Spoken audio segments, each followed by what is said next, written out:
नमो नारायण, मैं चित्रा। वैसे तो मैंने सोचा था कि करंट अफेयर्स पे, खासतौर पे इलेक्शन रिजल्ट पर कोई वीडियो नहीं करूंगी। लेकिन अभी जो हाल फिलहाल में जम्मू कश्मीर के चुनाव के जो रिजल्ट आए हैं, वहाँ के असेंबली के जो चुनाव हुए हैं, उसको लेके जो लोग जिस तरीके से बात कर रहे हैं, मुझे लगता है उसमें कुछ चीज़ें डेंजरसली अनइन्फॉर्म्ड भी हैं। तो अब इस पे कुछ गलतफहमियां भी हैं, इन पे बात करना बहुत ज़रूरी है। तो जैसे ही इलेक्शन रिजल्ट आए, लोगों ने कहना शुरू कर दिया कि लीजिए, मोदी की सबका साथ सबका विकास की पॉलिसी फेल है, कश्मीर को, खासतौर पर वैली को विकास से कोई लेना देना नहीं है, वहाँ तो अलगाववाद को ही वोट पड़ता है। और जो तीसरी बात, अगली बात वो लोग कहते हैं कि इस इलेक्शन के रिजल्ट से ये समझ में आता है कि जम्मू और कश्मीर को अलग अलग कर देना चाहिए।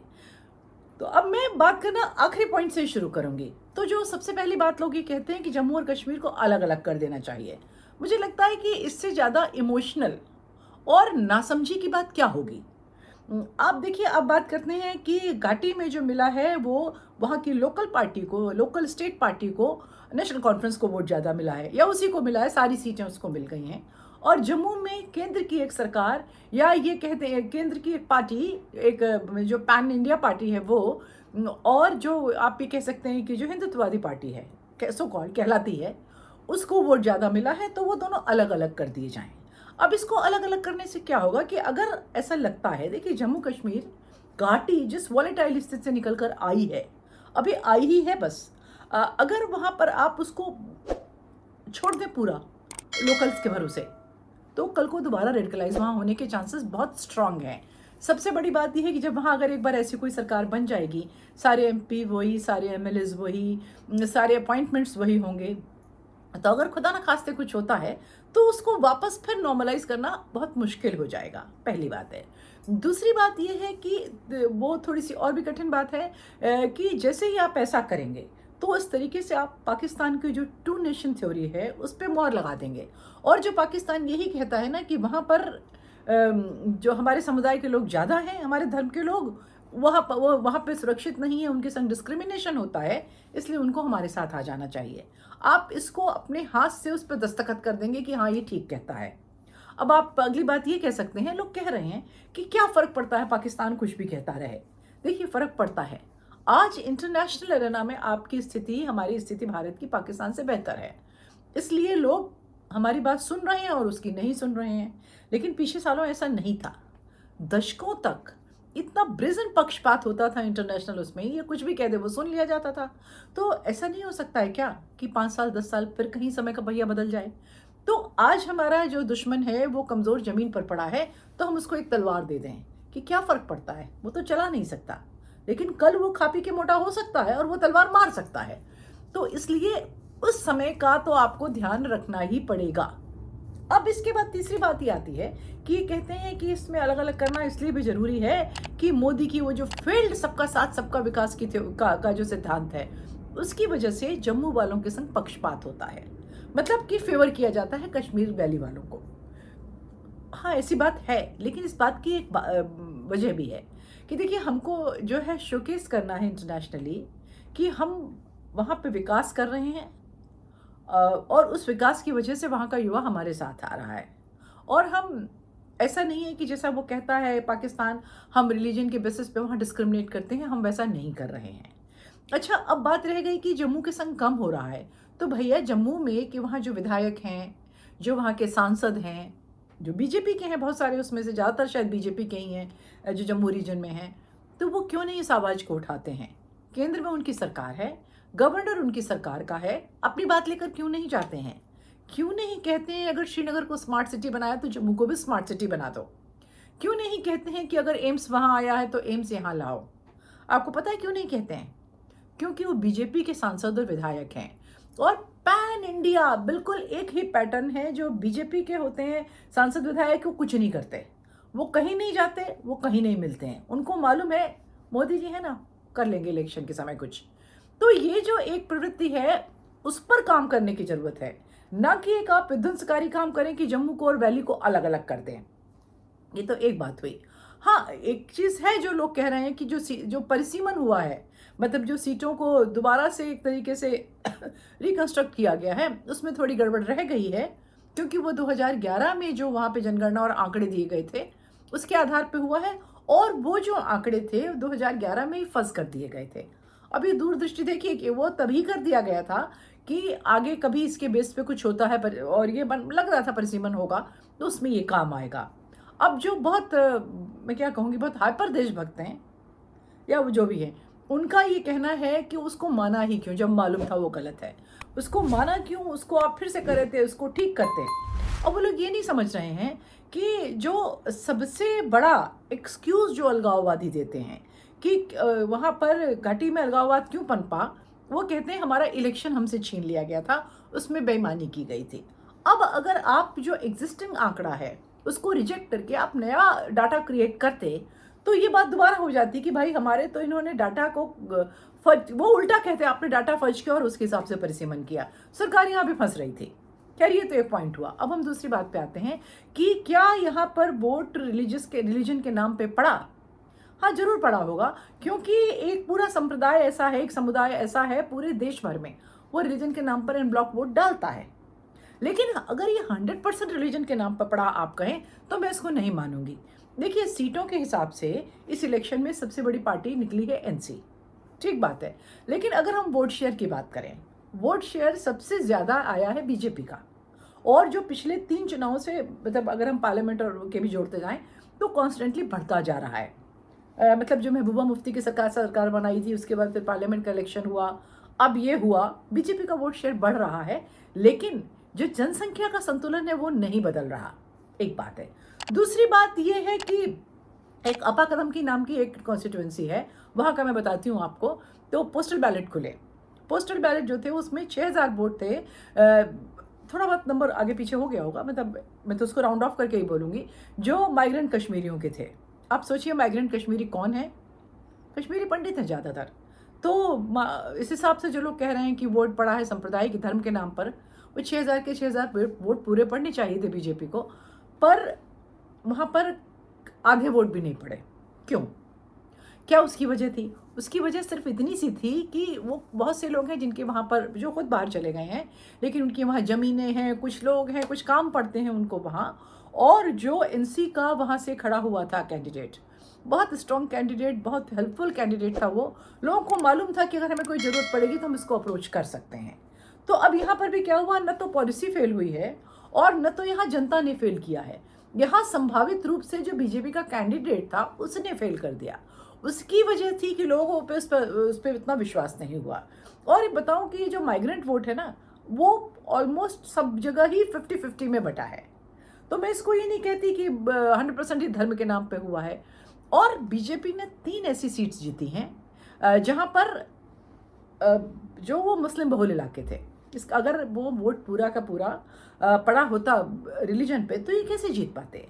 फिर एक और चीज़ बताएं आपको कि एक जो पुलवामा है, जो जिसको मैं तो एक टाइम पे स्टोन बेल्टिंग कैपिटल कहती थी, वहाँ पर हिंदू कैंडिडेट बीजेपी का जो था उसको 5500 वोट मिले और 5500 वहाँ हिंदू नहीं हैं। आज जहाँ इलेक्शन हुए हैं वहाँ का, मतलब मैं अपना अगर एक पर्सनल एक्सपीरियंस बताऊँ तो 2015 में वहाँ पर मैं स्किल डेवलपमेंट का हमारा काम होता था। और इसने स्किल एसएससी जो था, एग्रीकल्चर एसएससी, उसने मुझे कहा, स्किल डेवलपमेंट काउंसिल, उन्होंने मुझे कहा कि वहाँ जाकर आपको इतने इतने एन नंबर ऑफ स्टूडेंट वहाँ पर ट्रेन करने हैं। और उन्होंने मुझे नाराज़ होकर किसी वजह से और बारामूला जैसी कॉन्स्टिट्यूंसी दे दी जहाँ पे काम बहुत मुश्किल था। लेकिन तभी भी वहाँ सब लोग नहीं थे जो अलगाववादी थे। एक वहाँ के बहुत अच्छे सज्जन, मैं उनका नाम नहीं यहाँ पर लूँगी, बहुत काबिल, बहुत अच्छे स्वभाव के, उनके संग मेरा वहाँ पे कॉन्ट्रैक्ट हुआ, बातचीत हुई कि भाई वहाँ पे चलाने के लिए हमको लोकल लोग चाहिए, मैं आपके संग काम करूँगी। तो उन्होंने कहा कि मैडम सब कुछ हो जाएगा लेकिन यहाँ पर आप बोर्ड नहीं लगा पाएंगे हम। मैंने पूछा बोर्ड क्यों नहीं लग पाएगा? बोले बोर्ड लगेगा तो फिर कुछ भी हो सकता है। 2-3 दिन इसी पे चलता रहा। अंत में मैंने कहा कि भाई हमें जो प्रोटोकॉल मिला है, हमको बोर्ड लगाना वहाँ ज़रूरी है, एनएसडीसी का और उसमें जो गवर्नमेंट ऑफ इंडिया का साइन। और भाई आपको अगर बहुत डर लग रहा है तो जिस दिन सब तैयारी कर देना, बताना, मैं आ जाऊँगी, मैं बाहर बैठ के वहाँ फॉर्म अपने हाथ से भरूँगी, जो होगा वो मुझे होगा। लेकिन देखिए उतना खतरा भी था, लेकिन वो सज्जन इतने मतलब इस चीज़ से इतने ज़्यादा, वो कहना चाहिए इमोशनल हो गए। उन्होंने कहा नहीं बहन आपको नहीं आना पड़ेगा। फिर उन्होंने वहाँ बोर्ड लगाया, एडमिशन लिया और मुझे वहाँ से वीडियो भेजी। मतलब आप कभी भी पूरी एक कम्युनिटी को, पूरे एक स्टेट की जनसंख्या को एक उसमें खांचे में नहीं बिठा सकते। ऐसा नहीं हो सकता है। तो ये भी एक चीज़ थी। अब वहाँ पे जो मैंने बताया ना कि वहाँ पुलवामा में वहाँ पर 5500 वोट ले गया उनका जो हिंदू बीजेपी का कैंडिडेट था। अब अगर हम कहें कि आतंकवाद को वोट पड़ा, अलगाववाद को वोट पड़ा, तो अलगाववाद को वोट नहीं पड़ा, इसके मैं 2-3 आपको एग्जांपल दूंगी, उससे पता चलेगा। देखिए इंजीनियर राशिद जो थे, इंजीनियर राशिद जो कि आतंकवादी जेल के अंदर बैठा हुआ और सांसद बन गया था इलेक्शन में, पिछले पिछले इलेक्शन में। अब की बार उसने सोचा कि तो नाउ एंड नेवर की स्थिति है, तो जिसको कहते हैं ना, अपने सारे घोड़े खोल दिए उन्होंने, और उसने जमात इस्लामी के संग गठबंधन कर लिया। जमात आपको सबको पता है, जो उसका नाम भी बताता है उसका काम भी बताता है। इतने दिनों जो घाटी में, इतने दिनों जो इतनी परेशानियां रहीं, वही लोग थे जो आज जमात में भी हैं। तो उस उनके संग उसने गठबंधन किया और सब किया। आपको पता है कि जो इंजीनियर राशिद जो था, उसका खुद का भाई एक सीट से खड़ा हुआ, लंगेट सीट से। सिर्फ एक सीट वो गठबंधन जीता है, बाकी सब जगह उनकी जमानतें जब्त हुई हैं। और वहाँ जो जीता भी है लंगेट से, 1200 वोट से जीता है। 1200 वोट कहते हैं कि वहाँ तो कभी कभी इतने कम मार्जिन से आज तक जीता ही नहीं। इसके बाद फिर एक मियाँ बरकती थे, हैं वहाँ, मतलब उनको आज़ादी चाचा भी कहा जाता था एक टाइम पे, मतलब उनकी बड़ी वहाँ फैन फॉलोइंग, और वो बड़े कट्टर अलगाववादी हैं। अभी उनकी पत्नी शायद अरेस्ट चल रही हैं, उन्होंने कुछ इन ऐसी एक्टिविटीज़ में, राष्ट्रविरोधी एक्टिविटीज़ में, वो राष्ट्र विरोधी एक्टिविटीज़ में फंसी हुई हैं। तो उन्होंने अपनी बेटी को गांधरबल से इलेक्शन लड़ाया था, और बहुत कुछ किया वहाँ पे उन्होंने, जो जो कर सकते थे सब कुछ किया, जैसी बातें कर सकते थे, जैसे लोगों को लेके जा सकते थे। लेकिन उनकी बेटी की वहाँ जमानत जब्त हो गई, वो नहीं जीती। अफजल गुरु का भाई हार गया। और एक इसमें और चीज़ बताएं, एक राष्ट्रवादी कश्मीरी पत्रकार है, कश्मीरी पंडित नहीं है, उन्होंने एक घटना बताई कि पुलवामा की बात है शायद, वहाँ पर जब इंजीनियर राशिद गए वहाँ पर जमात के लोगों के साथ कन्वेंसिंग के लिए, तो लोग उनको पकड़ के ले गए और उन्होंने जाकर उनको कब्रिस्तान में खड़ा कर दिया और कहा कि पहले ये जो तुम्हारी नीतियों की वजह से, तुम्हारी बातों की वजह से, ये जो हमारे भाई, हमारे बेटे यहाँ लेटे हुए हैं, इनसे परमिशन मांगो तुम्हें इलेक्शन लड़ना है कि नहीं है। तो ऐसा भी है। अब महबूबा मुफ्ती की पार्टी पीडीपी, उन्होंने तो मतलब कोई कसर ही नहीं छोड़ी। ऐसा लग रहा था कि इधर इलेक्शन में ये जीती और इधर इन्होंने अलग देश बनाया। उनका क्या हुआ, उनकी अपनी खुद की बेटी खड़ी करी थी, उसकी भी जमानत जब्त हो गई। उन्होंने वर्स्ट एवर, जमानत जब्त हुई कि नहीं, हार तो हो गई। उन्होंने आज तक की उनकी वर्स्ट एवर ये परफॉर्मेंस थी। उन्होंने उम्मा कार्ड बहुत अच्छी तरह से अपनी ओर से खेला। वहाँ पर जब लेबनान में हिजबुल्लाह का वो नेता मारा गया, तो इन्होंने यहाँ पर मतलब बिल्कुल दुख शोक बनाया, एक दिन के लिए अपनी सारी कैंपेन कैंसिल कर दी, लेकिन पब्लिक को इस सबसे फ़र्क नहीं पड़ा।